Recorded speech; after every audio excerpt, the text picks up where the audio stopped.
Hi, everyone. Hello.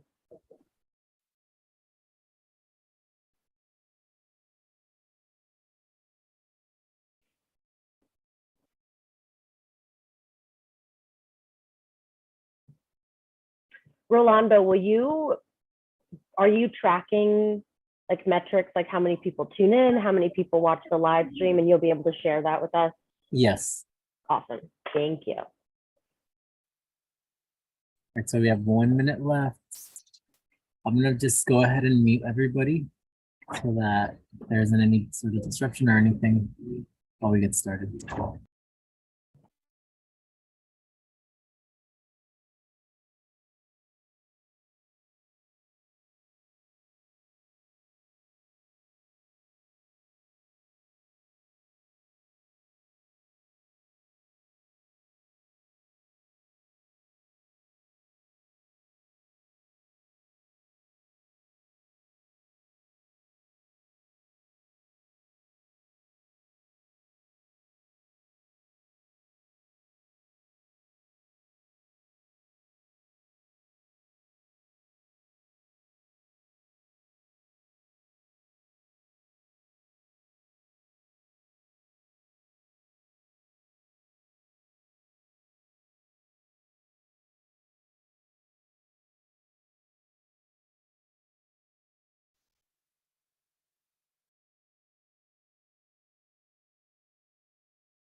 Artlist.io. Good afternoon, everyone. Thank you for joining us today for this virtual Sustainachella. We're going to be starting soon, so feel free to enjoy the lovely music and shimmy around on your desk, your chair, wherever you happen to be. Feel free to have fun with us. Music licensing reimagined.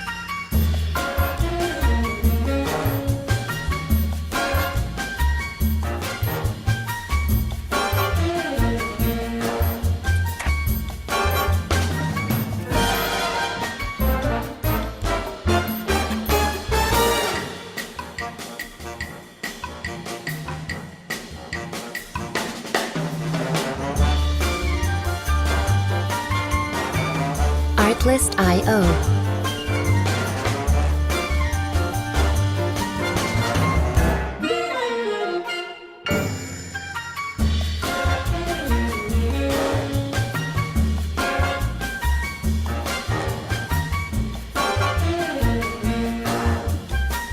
Music licensing reimagined.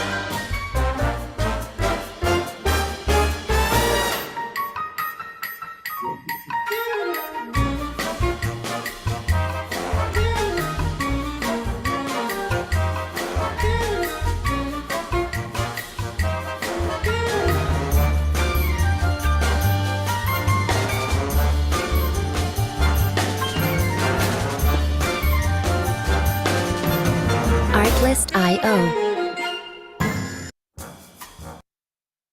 So again, for everyone that was joining in as we were getting started, thank you again for joining our virtual Sustainachella. This Sustainachella is going to be focused on our new campaign that the city is launching, We Heart Biscayne Bay, which tackles 3 different areas. It's going to be focusing on pet waste, on fertilizer, and on litter.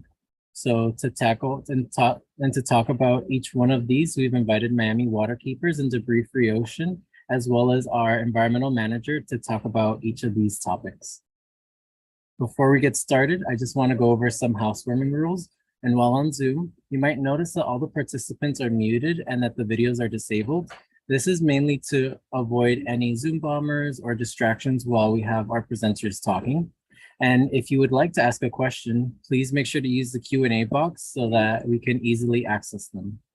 And in the chat, make sure to share comments with the whole group and make sure that you're sending it to everyone or to all panelists and attendees so that we can all engage with each other. So our friends that we have here today from Miami Waterkeeper, we have Aaron Cover, the Education and Outreach Manager. We have Maddie Kaufman from Debris Free Oceans, and she's the Program and Outreach Director. And from the City of Miami Beach, we have Samantha Tiffany, the Environmental Resources Management Manager. So without further ado, I hand it off to Erin to start off the presentation. Good afternoon, everyone. Rolando, everybody from City of Miami Beach, thank you so much for having me. I saw in the chat that we have some people from Miami Beach, Pinecrest, Coconut Grove, so thank you all so much for tuning in. Like Rolando mentioned, my name is Erin. I am Miami Waterkeepers Education and Outreach Manager. And for those of you who might not have heard of Miami Waterkeeper, we are a local nonprofit and we focus on conservation of Biscayne Bay and the 470 miles of waterways in Miami, Miami-Dade County, and all over Biscayne Bay and basically all the water in South Florida. So today I'm going to be talking about fertilizer and pet waste and some of the negative consequences of those getting in the bay can have for people, for our economy, and for the ecosystems and the plants and animals. So let's go ahead and get started. Oh, I guess I should have put this slide up when I was doing my introduction, but that is me. So for many of you who probably already know, or for those who don't know, we recently enacted a fertilizer ordinance, and there's one for Miami-Dade County, and then there's, I believe, a separate one for Miami Beach that was actually enacted earlier than Miami-Dade County. But basically, this fertilizer ordinance prevents fertilizer being used in the rainy season. And outside of the rainy season, it has other, regulations and stipulations. So we'll talk a little bit about the rules of the ordinance, fertilizer itself, and why it can be bad for Biscayne Bay and waterways in Miami. But before I do any of the talking, we have this little animation, Mr. Fertilizer, to give you a really brief introduction into the journey of fertilizer. Mr. Fertilizer is full of nutrients like nitrogen and phosphorus, which is applied to our lawns and yards to help plants grow. However, during the summer months, we get lots of rain, which makes it hard for our plants to absorb Mr. Fertilizer. Instead, Mr. Fertilizer and his nutrients get washed away by stormwater into our storm drains and eventually outfalls that lead to canals, the bay, and to the ocean. In these water bodies, there are tiny plants called algae that love Mr. Fertilizer's nutrients, just like our lawns and plants do. So much so that the algae consume all his nutrients and grow and grow and grow. This can create what we call an algae bloom. Algae blooms are a problem because they clog our waterways, turn the water green, smell bad, can kill fish and wildlife, and can be harmful to people. You can do your part to prevent these blooms by using less fertilizer, not applying it anywhere near drains or waterways, and using it only when we know it isn't going to rain. In fact, you can skip the fertilizer completely during the rainy summer months. Help keep Mr. Fertilizer in our lawns and not our waterways.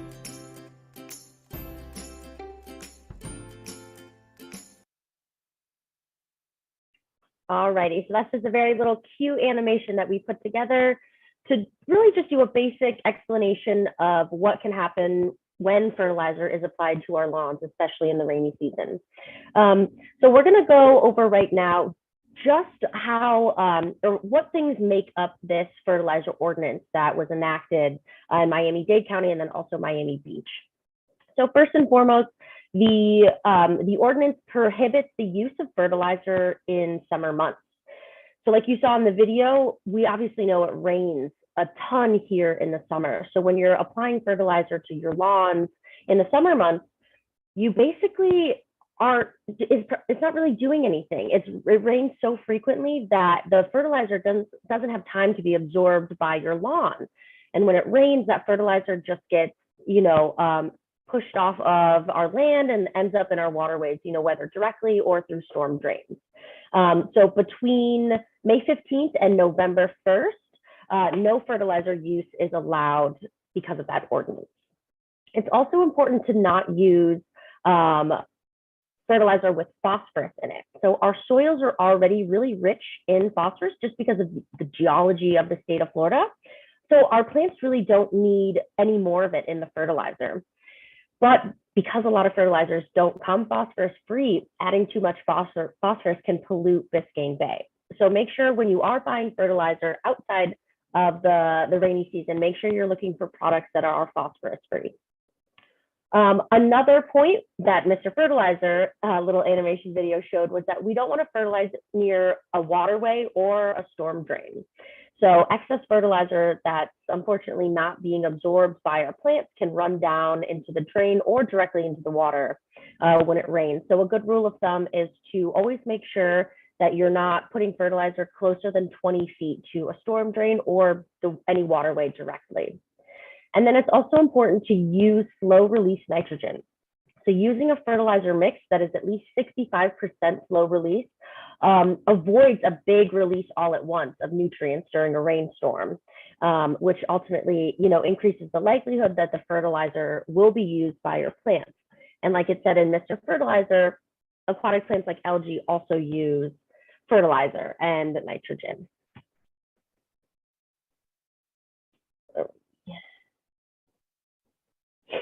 So like I mentioned, as part of the Miami Beach I Heart Biscayne Bay campaign, and then Miami-Dade has a separate one, but don't fertilize the bay from May 15th through November 1st. So we always really try to stress these dates because it is a newer fertilizer ordinance and it's not widely known yet. Just always remember, don't fertilize the bay from May 15th through November 1st. So now we're going to really dive into the impacts of fertilizer use in our waterways and how they are degrading the ecological quality of Biscayne Bay. So we'll talk about the ecological impacts, we'll talk about the health impacts of fertilizer, and then also the ecological impacts of fertilizer, which might be a less obvious one. So like we saw in Mr. Fertilizer, they talked about algae bloom. So we're going to talk about that. We're going to talk about water quality. And then we're also going to talk about how fertilizer can actually impact habitat loss as well.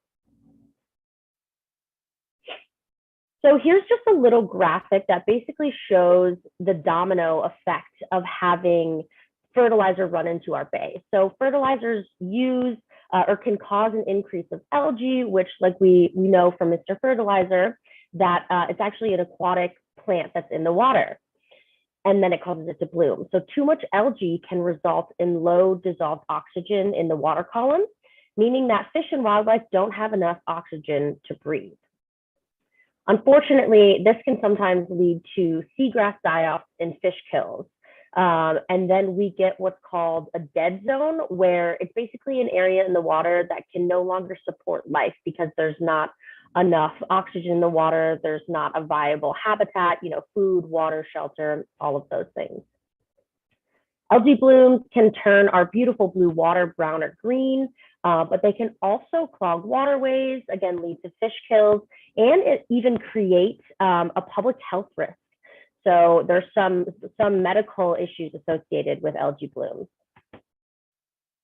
Now, in terms of water quality, when we have too much fertilizer and nutrients that go into the water, we can have serious consequences. So fertilizers that enter the waterway contribute to more algae and aquatic plant growth, just like we talked about. But having more fertilizers and nutrients entering the water can promote algae growth, which can actually increase turbidity, which results in decreased clarity. So for those of you non-scientist people who might not have heard of turbidity, it's basically just the clarity of the water. If the water is clean and you can see really well, it's good visibility. Or if it's not very clear, there's a lot of sediment suspended in the water column or algae blocking the surface. So that's just what turbidity means.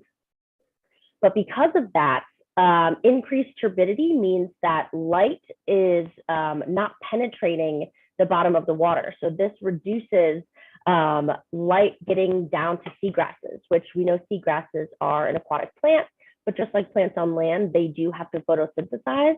But if there's so much algae growing on the surface of the water and the light can't penetrate it, that algae is not going to be able to get that light, or excuse me, that seagrass is not going to be able to get the light and photosynthesize.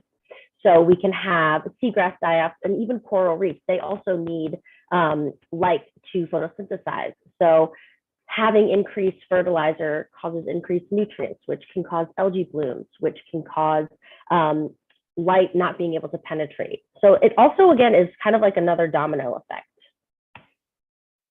And then habitat loss.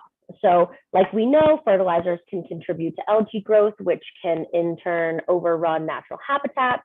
So increases in algae can actually smother or destroy habitats like seagrass beds. And like I mentioned earlier, can create areas of widespread die-off. And then that ultimately causes a loss of essential habitats like seagrasses, which a lot of organisms and creatures that live in Biscayne Bay and the waterways in Miami rely on these seagrass beds as habitats. So having this habitat loss can ultimately affect the species and the wildlife that rely on them, which in turn, it can have dramatic changes in habitat, biodiversity, and species richness, which ultimately can lead to a regime shift. And we're already kind of seeing that. So, probably a decade or so ago, Biscayne Bay was a very healthy body of water. It had a beautiful seagrass bed ecosystem. But because over time, with all of these pollutants and fertilizers and nutrients going into the bay, we've had this massive regime shift where it once was a seagrass bed habitat, and now it's just almost primarily overrun by algae, which causes all of these issues. So now we're going to get into the health impacts of fertilizer and how they affect humans and even more so wildlife.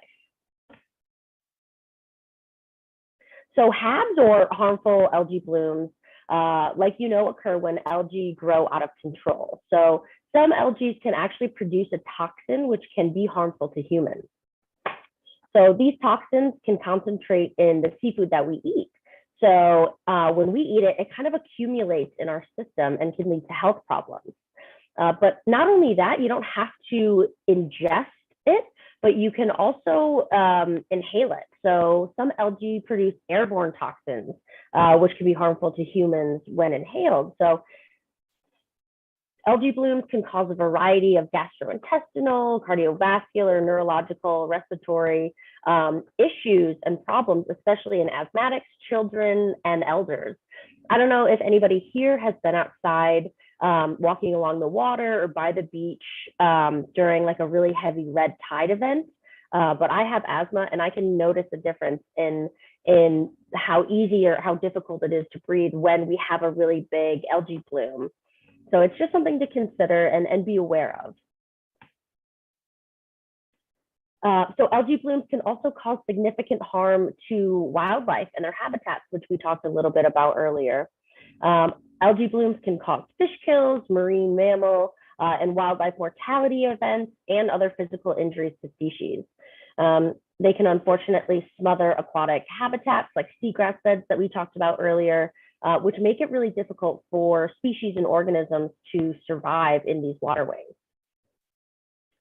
Now we're going to go into the economic impacts of fertilizer, which, like I mentioned earlier, might not be as obvious. So we're going to talk about how it's affecting commercial fisheries, tourism and recreation, the medical costs associated with it, and then storm resiliency. So algae blooms can contribute to environmental events like fish kills, like we've talked about. And this, not only affects us who are recreating in the water, but it also can affect commercial fisheries because it can result in harvesting closures. So the algae blooms can actually get so bad that the state has to limit the number and type of fish that these commercial fisheries can keep just for safety reasons. But because of an environmentally induced supply shift, prices of fish will increase. There's less fish coming into our market, so they're going to be more expensive. And this could actually result in significant economic loss to fishing dependent communities, And we know we have a lot of those around South Florida.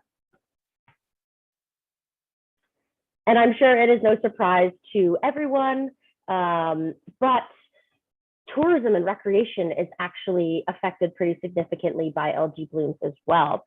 A lot of people recreate on Biscayne Bay and waterways in Miami, whether that's kayaking, swimming, snorkeling, scuba diving. But if there's a harmful algae bloom, you definitely don't want to go into the water. So this can affect, the millions of dollars that come in from the economy, from tourism and recreation.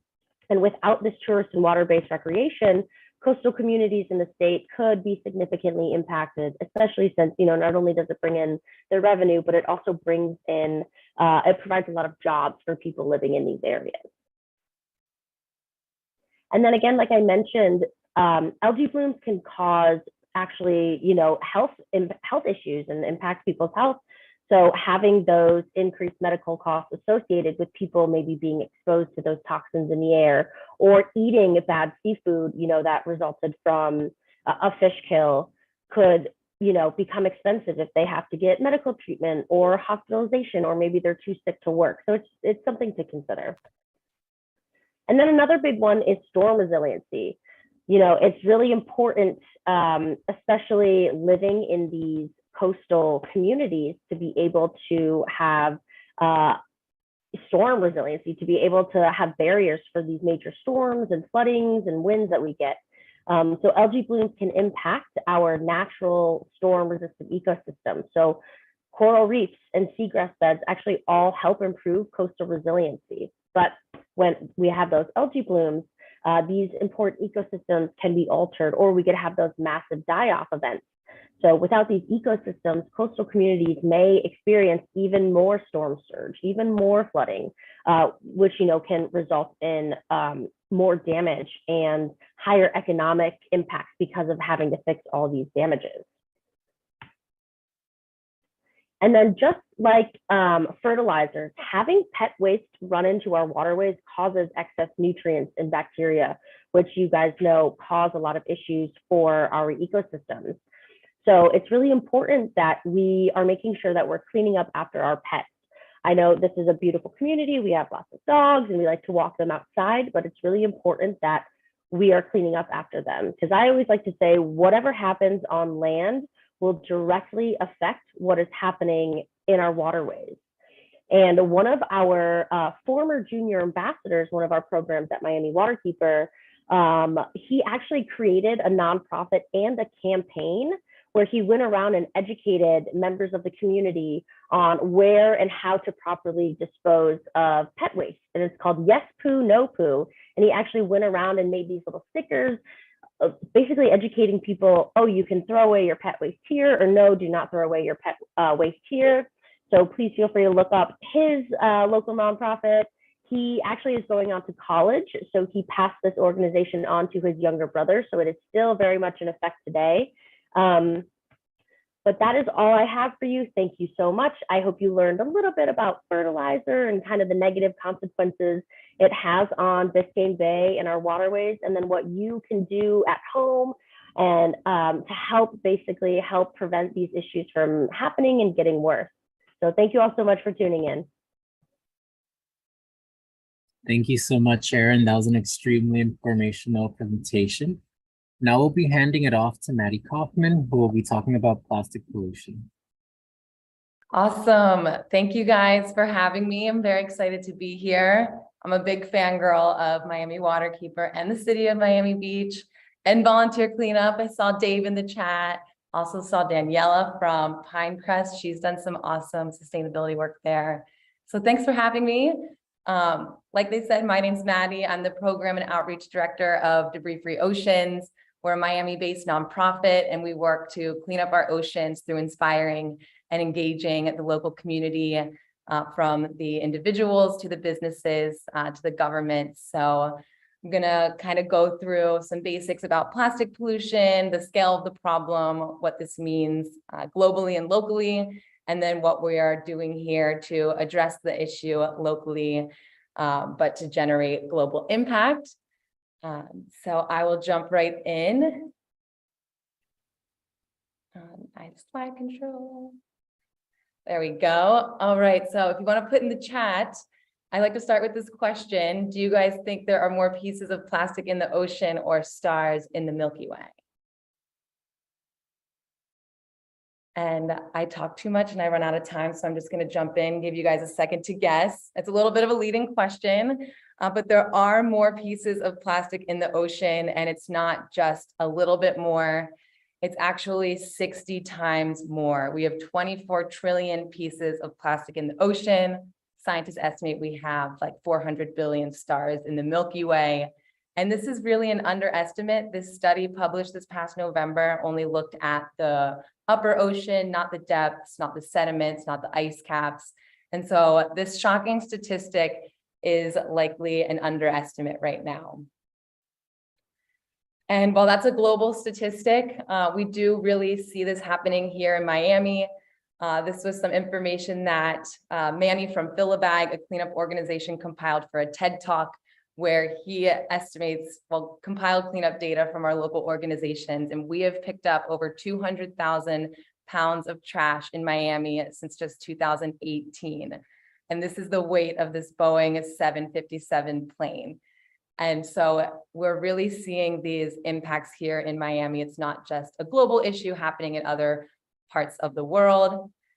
And just wanted to include a couple pictures of the marine debris issue here locally along Biscayne Bay, along Miami Beach. This picture on the left is from Clean This Beach Up, taken after a senior skip day on Miami Beach. We also have this photo from Baywood Park, which I took from Clean Miami Beach, all these amazing local cleanup organizations, which is in northern Biscayne Bay. And then this top right image is from Elliott Key, which is an offshore island where nobody lives. And so I like these pictures because it shows Elliott Key. This is stuff that's kind of washing onto this uninhabited island from the Gulf Stream, but then we're also seeing the pollution generated by ourselves here. And so we're really facing this issue from these two sources. And so this is data from International Coastal Cleanup Day from 2019. ICC this year is actually happening on Saturday. So Dave, feel free to plug some cleanups in the chat. He and his partner, Dara, manage 50 plus cleanups happening in Miami-Dade tomorrow. So plug yourself, but this is data. We collect information about every item we pick up on International Coastal Cleanup Day through cleanup events happening all over the world, and they compile it into a report by the Ocean Conservancy. And so all of these items were picked up on one single day in 2019. And you can see we're picking up plastic items literally by the millions on a single day.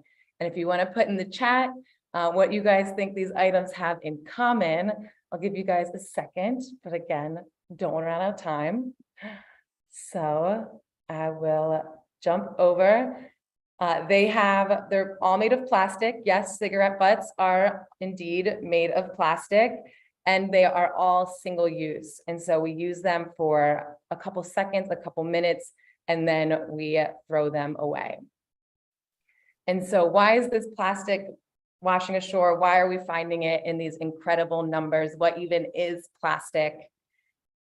So plastics are these man-made materials that are 99% of them are made from oil and gas. And this poster really kind of puts into perspective how these items are made, where we extract oil and gas from the ground, we ship it to a refinery, we refine it into the building blocks of plastics, put those together, and then you melt the plastic pellets that these manufacturers create. You put them into molds for a water bottle or a spoon.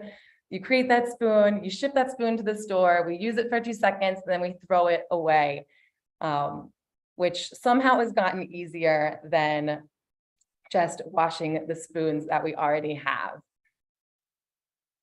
And since they are made of oil and gas, they consist of these really strong carbon-carbon bonds. And they've only been mass-produced plastics since after World War II in like the middle of the 1950s. And so they've only been around for a couple decades. And because of that, and they're man-made, there's nothing in the environment that has evolved in that short amount of time to biodegrade these materials, to break them back down into CO2, into water, into nutrients. They just do not biodegrade. You sometimes see headlines about how this crazy enzyme in this crazy part of the world might have the ability to digest plastic, but we don't see this at scale in the environment. And so they don't break down, but they do break apart in a process known as photodegradation. And so that's when sunlight and wind and wave energy make the plastic really brittle and break it apart into smaller and smaller and even smaller pieces, so small that sometimes we can't even see them with the naked eye. We require some laboratory equipment. And so when I explain this to students, sometimes I tell them to grab a piece of paper and tear it apart until it disappears.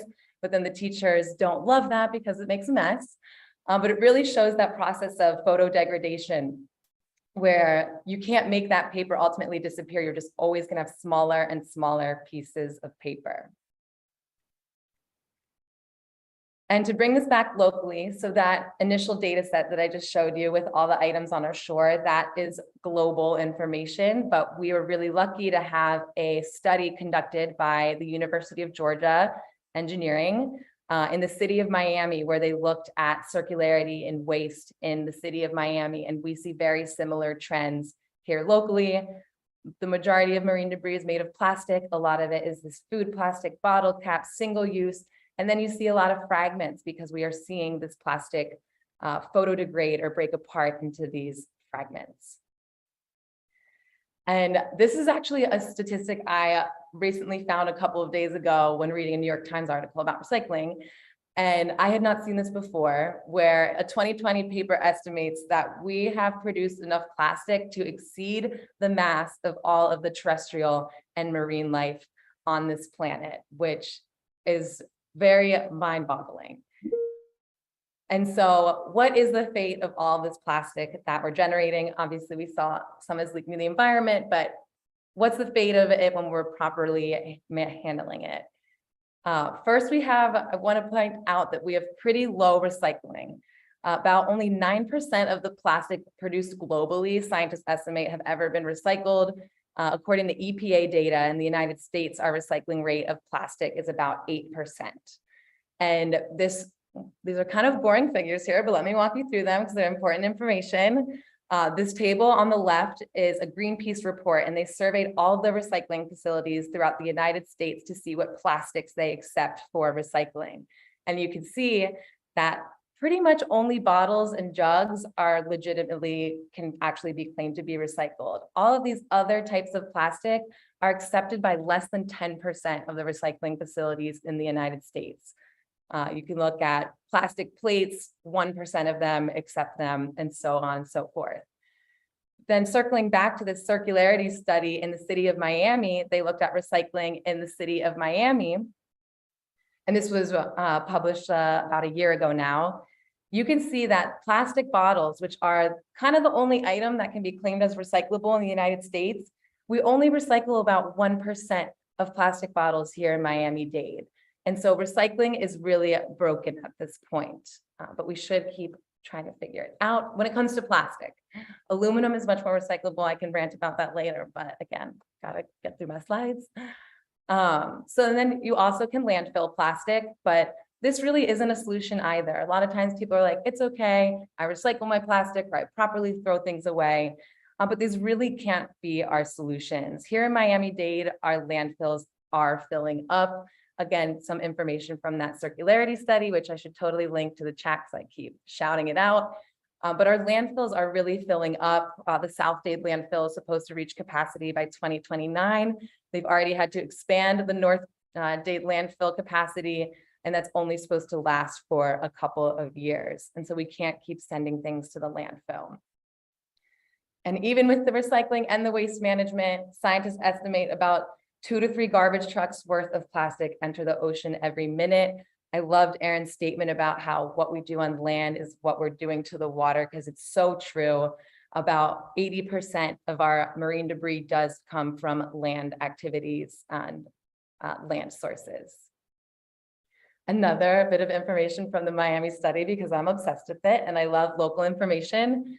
Wanted to point out that Miamians generate a significantly larger amount of waste than the United States average. They found that we create about 7.9 pounds of trash per day per person here in Miami, which is up from the US average of 4.9 pounds. If you multiply that by the number of days in a year, that's about 3,000 pounds of trash per person, which conveniently, when I Googled it, is about the weight of a Toyota Corolla. And so we're doing something here that is, we can definitely figure something out to reduce our waste generation. So then a quick crash course in what all of this waste means for ourselves, for human health, for social justice, and our ecosystems and animals, starting with that. Plastic waste can entangle our marine life and our land life. This can be ghost fishing that's left behind, but also plastic bags, and animals get stuck in them, cannot eat, cannot find their family, can end up dying. They can end up getting cut or getting plastic stuck within their bodies. I'm sure most of you on this call saw the video of the sea turtle with the straw in its nose. That was unfortunate, but again, really lit the fire under the plastic prevention movement. Animals can also ingest plastics and accidentally starve. Like I was saying, how there are no microorganisms in the soil to biodegrade plastic. Same can be said of microorganisms in our gut biota. And so animals consume plastic, they can't digest them, they think they're full, and they stop eating and accidentally starve themselves. This picture here I included is actually a picture of a camel's stomach, which I wanted to include to emphasize that this also impacts our land life. There is a veterinarian in the United Arab Emirates that thinks about 1 in 2 plastics, or 1 in 2 camels that die in the deserts die from plastic ingestion. There's also disease. Plastics are almost toxin sponges when they're out in the environment, where when they're in the ocean, they absorb toxins and pathogens more readily than natural ocean sediment. And so these plastics can then carry around these disease-causing vectors. And so this picture here is of a coral. This was a study done in the Pacific, so it hasn't been done here in Miami, but they looked at disease and plastics on reefs, and they found that the likelihood of a coral to have disease increased from 4 to 89% when a coral is in contact with plastic. Also, climate change, which we really care about here in Miami at Ground Zero for the impacts of climate change. Plastics are made from oil and gas, and they contribute greenhouse gas emissions throughout their entire life cycle, with production being the most significant component, but also use as we're transporting all of these materials to the store, to waste facilities. That's emitting greenhouse gases, all forms of waste management technologies. So landfills, incinerators, recyclers, all of these facilities emit greenhouse gases. And surprisingly, even in the environment, as plastics break apart into those smaller and smaller pieces, a study in the lab found that when plastics do that, it actually emits methane. And so this hasn't been studied in the field or modeled for plastics breaking down in the environment, but it really begs the question, what is all of this plastic breaking into microplastics contributing to our global carbon budget? Onto human health. This is the slide that stresses a lot of people out, as including me. Scientists estimate that we ingest about 5 grams of plastic every single week, and that's the equivalent of about a credit card.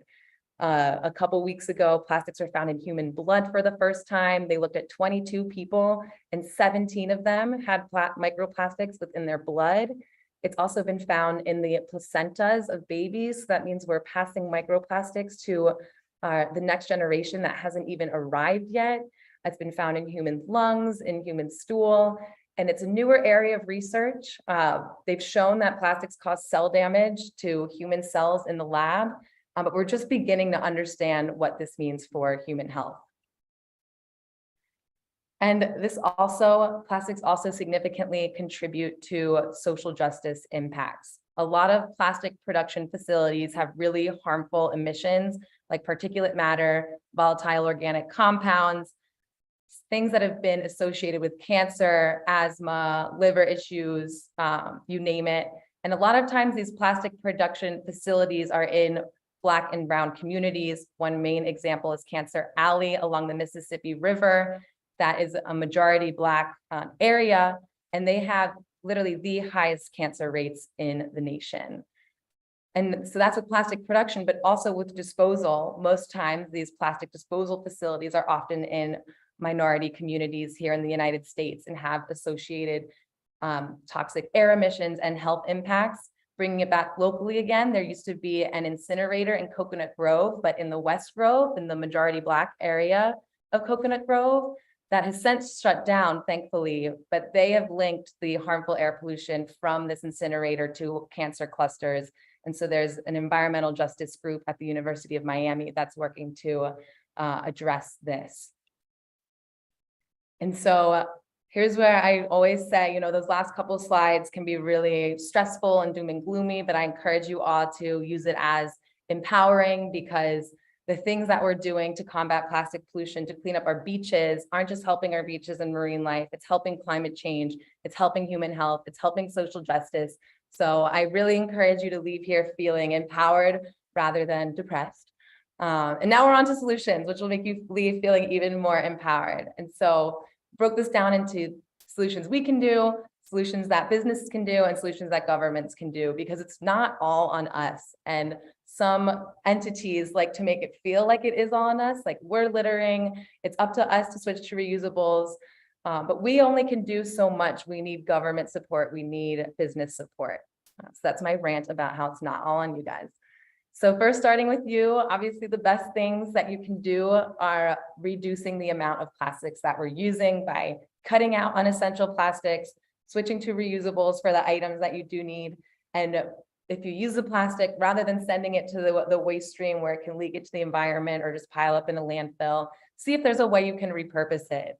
Also, what you can do is tell your friends what you've learned about, share on social, get involved, support local organizations, get involved with cleanups, and tell people about it, because that's where you start to have the ripple effect that can begin to generate impact beyond just Miami. If you're telling people about what you're doing and spreading the word in other parts of the world, you can contact your elected officials about initiatives, which I'll talk about some amazing government initiatives in a second. And yes, again, support local organizations. I got Miami Waterkeeper on here, and Dave's volunteercleanup.org. You can find volunteer cleanups happening in your neighborhood every single weekend, every single day of the week sometimes. So definitely check out his stuff in the chat. Then on to businesses. When it comes to businesses, there are a lot of amazing steps you can take to reduce waste. These are some really amazing businesses that have taken it to the next level that I encourage you guys to go get to know and support. You can do a refill store. So you go and refill your own containers rather than buying plastic packaged deodorant over and over again. And so Verde Market is an amazing refill store. There's one in Sunset in Midtown and a new big one in Fort Lauderdale, where you can go and bring your own containers and get oils, like nuts, pastas, cleaning detergents, everything. Also, this little kiosk down here to the right, that little blue guy, is EcoPod kiosks. They're launching in a couple of local grocery stores where you can bring your own container, and in addition to your usual shopping trip, fill up your detergents and cleaning supplies. There also is a new company here in Miami called The Rounds, and they're actually zero waste delivery, which is amazing because it keeps it convenient for all of us that have so many things to worry about. And they will deliver you your items in reusable containers and bags and take those back with them once they drop off your next order. And then if you are a restaurant or something along the lines of a restaurant, you can do what you can to phase out plastics at your business. Thanks to funding from the City of Miami Beach, we've been able to build out these tools to help businesses eliminate waste that are free on our website. We have a reusables calculator that will calculate how much it'll cost you to invest in reusables, but then how much time it will take you to return on that investment, because you will ultimately start saving money as you're not ordering masses and masses of disposables every single month constantly. And then if you have carry out, if you have delivery, obviously you can't necessarily use reusables for those yet. One day it would be awesome to have a reusable to go wear service in Miami, City of Miami Beach, maybe we can work on that. But there are better disposable alternatives to plastic, mainly something that is made of natural materials that will break down in a backyard compost in the environment. So this is something made of like bamboo, wood, paper, that again will break down, hasn't been significantly chemically modified. I don't have time to rant about this, but just so you know, bioplastics like agave straws are not backyard compostable. They only break down in industrial composting facilities that we don't have in Florida. so not bioplastics. They're not featured on our guide. Check out our guide. If you have questions, you can email me about it. And then on to government. I include this slide next because this is kind of government playing a role in supporting sustainable business practices. A couple of years ago, we were very excited to help launch Plastic Free MB with the city of Miami Beach. This is a voluntary business certification program for businesses that have eliminated single-use plastics. We did this because actually right now, the Florida state legislature bans us from banning plastic containers at a local level. So this is kind of a way that we can still incentivize businesses to eliminate them anyways, while we are preempted from banning. And then one day, maybe we can take all these amazing businesses and show the state that this is what people are doing anyways, allow us to let locals rule. We have over 150 businesses that have signed up. You can go to plasticfreemb.com and check out a map and go and support them. I like to say, sure, you can only vote a couple of times a year at the ballot, but you can vote every single day with your dollar. So definitely check this out. If you want to nominate a business to join, send me their information. I'll reach out. But we highlight them on social media. They receive a window decal and a plaque, and we really just try to promote them as much as possible. And this program was so successful that just this past April, Miami-Dade County announced the creation of a county-wide plastic-free program known as Plastic Free 305. Also want to add that this kind of occurred after the expansion of some more local initiatives, like North Bay Village took Plastic Free MB and replicated it into a Plastic Free NBV, or North Bay Village. Commissioner Higgins made Greener Coral Way, which is a similar certification program in her district. But now we have Plastic Free 305, which is amazing because we can work inland, we can work throughout the county, and we can make those connections of communities to coastlines and get everyone involved in eliminating plastics. Also wanted to add that there are some loopholes to the state ban on bans. That is so silly. Since it only bans plastic containers, you can still ban things that aren't containers, like straws and stirrers, which the city of Miami Beach has done, which is amazing. So there is that loophole where you could ban something that's not a container, and we're very excited to see the city of Miami Beach doing that. Another thing the government can do with help from amazing local nonprofits like Dave from volunteercleanup.org is you can utilize your government contracts to eliminate plastics as well. And the city of Miami Beach did this just this year. So exciting. Coca-Cola was coming in to renew their contract for 10 years with the city of Miami Beach. That would have brought millions of plastic bottles onto Miami Beach over the 10-year period. We didn't like that. Dave from Volunteer Cleanup did some amazing work engaging the community about this, and the city actually rejected their contract and sought out new contracts with plastic-free commitments. And they ended up working with Pepsi and signing a new contract with Pepsi that was almost plastic-free. There are a couple of things, like I believe Gatorade bottles that they don't have a good aluminum can alternative for on city property, City Hall. Really amazing, preventing absolutely millions of plastics from entering our beautiful Miami Beach. So shout out to City of Miami Beach and Dave. We beat a big corporate entity, so that's amazing. So I just like to end with circling back to the space. So, we started with plastics in the galaxy. We've sent men to the moon. Everyone's like, how are you so positive? I like to say, if we've sent men to the moon and robots to Mars, we can figure out our trash problems here on Earth. So that's all I had. Hopefully I didn't go too over, but I'll stick around at the end for questions, obviously, and feel free to take down our info and reach out with any other ideas, questions, anything.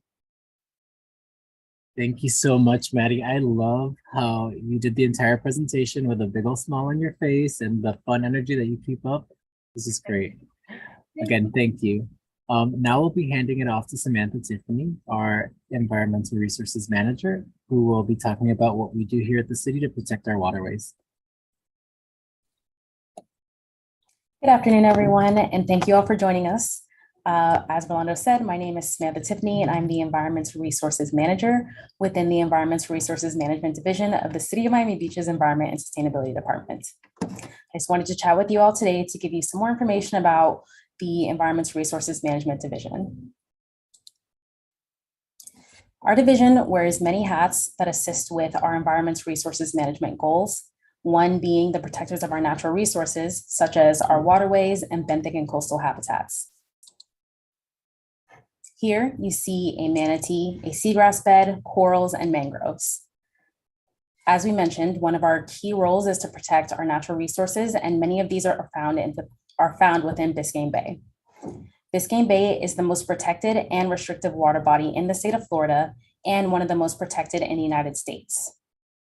The photo in the top right is one of the 7 ESA listed corals in the United States, and all 7 have historically been found in Miami Beach. We also have 3 types of mangroves in Miami Beach, which are red, white, and black. We participate in habitat restoration, as shown in the photo to the left, and conduct pre and post construction inspections. For example, the U.S. Army Corps of Engineers is conducting a large-scale beach renourishment along our beaches, and we conduct inspections of the work to verify it was completed in accordance with the permit. We also conduct monthly water quality sampling, and we coordinate with the city's Public Works Department to go by boat. You'll see members of our team on the boat in the photos, and we are extremely grateful to the Public Works Department, as water quality sampling would not be possible without them. Another role we have is to be problem solvers. We received a complaint from a resident who documented what appeared to be sand or concrete pollution flowing into the adjacent waterway from an upland property. A joint investigation effort with our building department and code compliance indicated that sediment was eroding into the waterway due to the absence and also the incorrect placement of proper sediment and erosion controls. And now we have a video describing how the city has worked towards upgrading our stormwater infrastructure to mitigate threats from sea level rise.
As the previous video discussed stormwater infrastructure upgrades, there are a variety of environmental projects that other city departments implement that require permits, such as the Brittany Bay Park improvements conducted by the Capital Improvements Department, or water treatment system upgrades conducted by Public Works.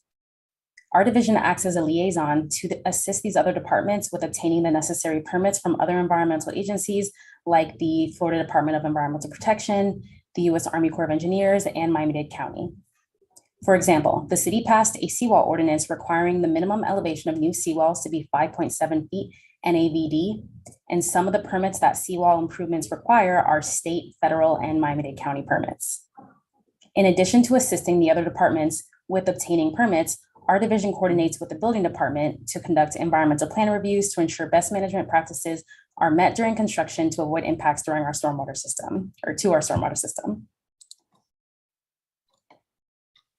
Biscayne Bay is considered an impaired water body for nutrients by the state of Florida And as part of the city's water quality management plan, our division conducts monthly water quality sampling at outfall and ambient locations around the city as shown on the map.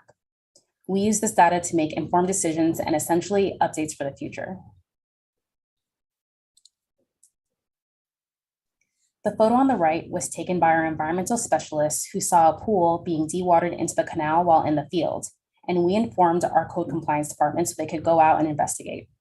If you see something like this or another environmental concern, please report it to the Environmental Resources Management Division. We don't solely rely on enforcing pollution at its source. We also work closely with our waterway contractor who services all of our waterways 3 times a week. They target hotspot areas more frequently where trash has been seen to accumulate, but they can also respond to emergency calls like floating couches. The photo on the left shows a complaint we received from a resident of someone who tied a couch to paddleboards at their property. Our contractor responded to the complaint immediately and took care of it. In 2021, over 78,000 pounds of litter were removed. We also serve an important role in completing the NPDES report annually, which is an EPA and FDEP required report to confirm compliance with our stormwater sewer system. While we do our best to upgrade our stormwater infrastructures, implement best management practices during construction, and conduct construction site inspections to prevent runoff, sometimes accidents happen. The photos show plumes entering our waterways, and a plume may be an indicator that pollutants are entering our stormwater system. When we see incidents like this, we coordinate with our Public Works Department, code compliance, and the building department to stop and prevent future plumes.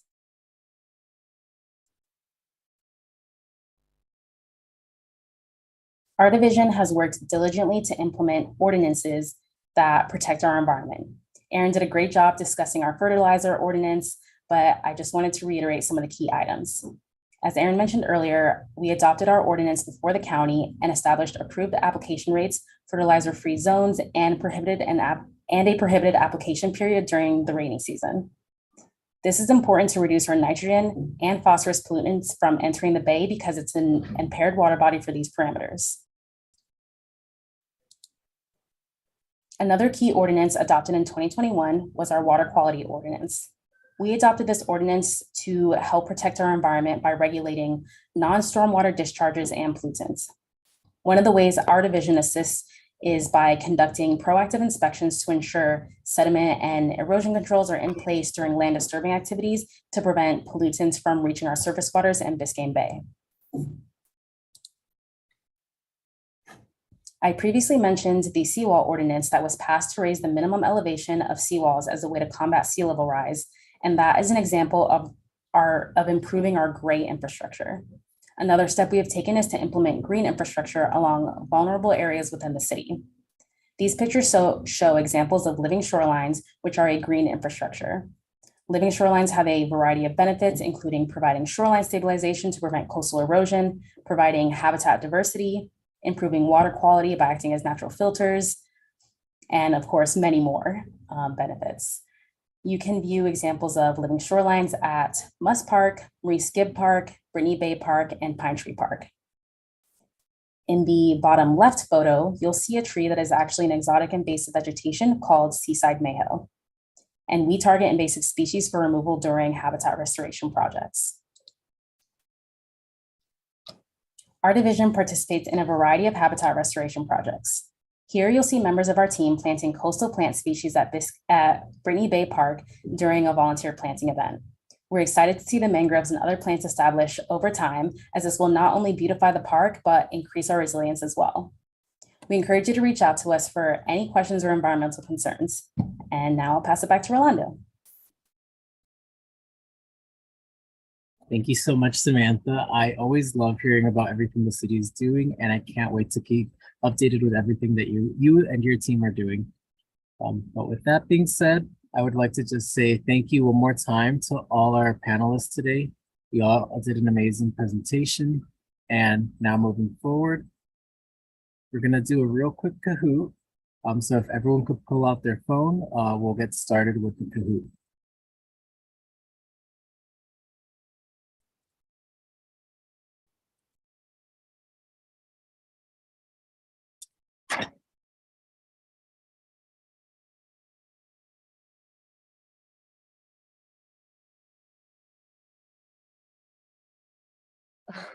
Love the cat, Erin. This is Squid. He had to make an appearance.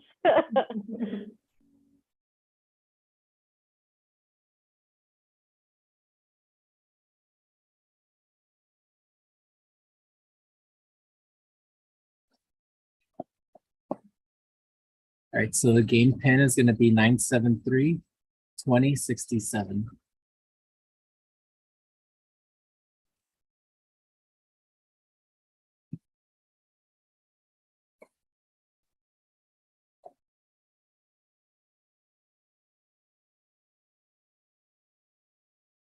Just give one more minute for anyone else that's interested in joining. Just as an FYI, the top 3 winners will be eligible to win a little prize.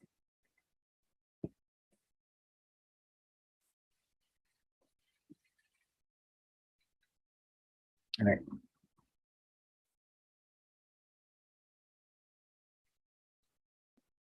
Question 1, during which period can you not use fertilizer?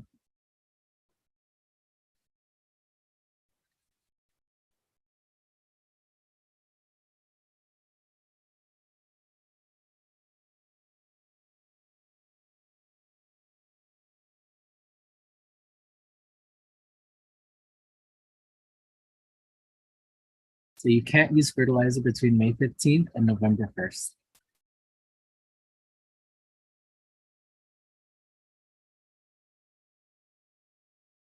What are the ecological impacts of excess nutrients in Biscayne Bay?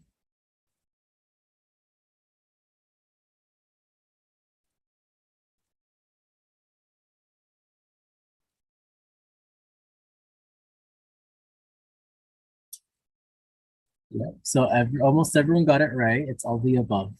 Algae blooms, degradation of water quality, and habitat loss.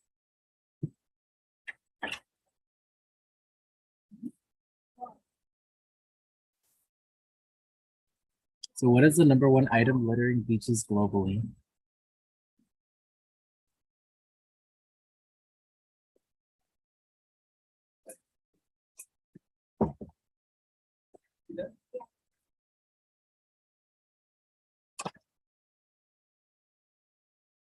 Food wrappers.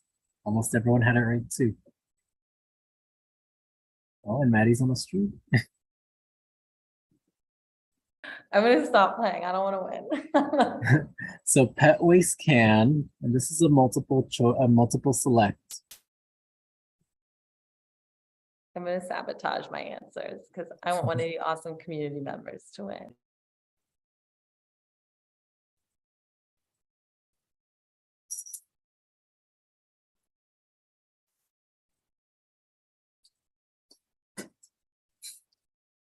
Good job, everyone. True or false? 99% of plastics are made from oil and gas.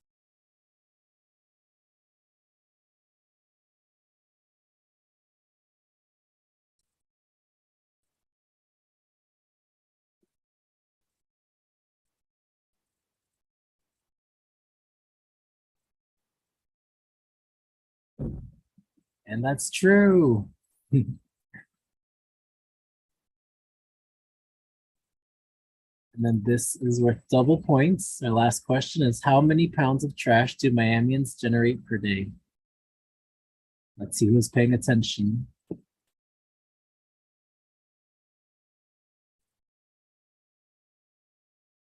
Close, 50-50, but it's 7.9. And now for our winners, we have Jessica in 3rd place, AB in 2nd, and 1st place goes to Anon. Anonymous. Thank you for everyone who participated in the Kahoot. So we just have one more thing that we want to share with everyone right before we finish off. And it is our We Heart Biscayne Bay pledge. If you can take your phone and get on the camera app, and if you scan this QR code, it'll take you directly to our webpage where you'll see the We Heart Biscayne Bay pledge. And this is a pledge where we're asking everyone to sign and make commitments in their daily lives to help protect Biscayne Bay. Again, thank you everyone for participating in our Sustainachella webinar today. To our panelists, to our participants, I hope you all have a great rest of your day. Bye everyone. And come to the Yappy Hour. We have Biscayne Bay Yappy Hour next week. I'll put it in the chat. Check out this amazing event that we're all doing together.